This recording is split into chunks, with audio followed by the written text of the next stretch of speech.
Okay, so I want to get here on Book Talk this morning and talk about fantasy maps.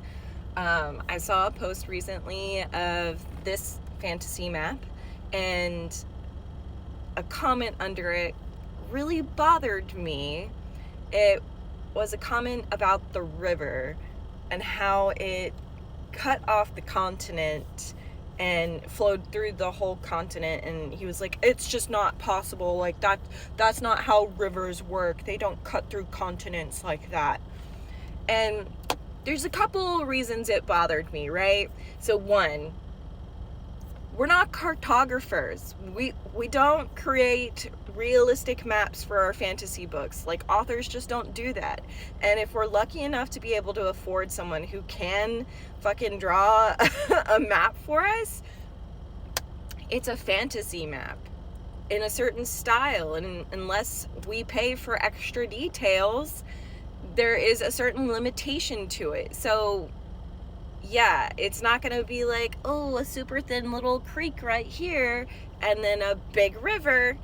No, you're trying to get the basis of the idea of it, right? It's not super insanely detailed. So it is what it is, man.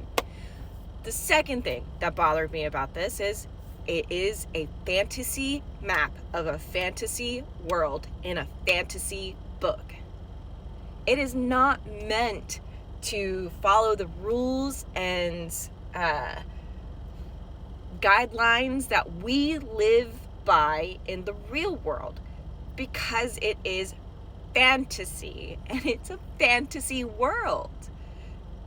So that means the river can cut through the continent if it wants to, because that's the world. That's what it looks like. That's what it is. It's a fantasy world. It's not the real world. And they don't live by the same rules that we lived here in this world. And that's what makes those places so great. Stop trying to make it like our real world here, man. Nobody wants to live in the real world. If they're reading their fantasy books, they want to go escape into that fantasy world. So just let them be, man. Let them be. And the rivers are fine, okay? Rivers are fine.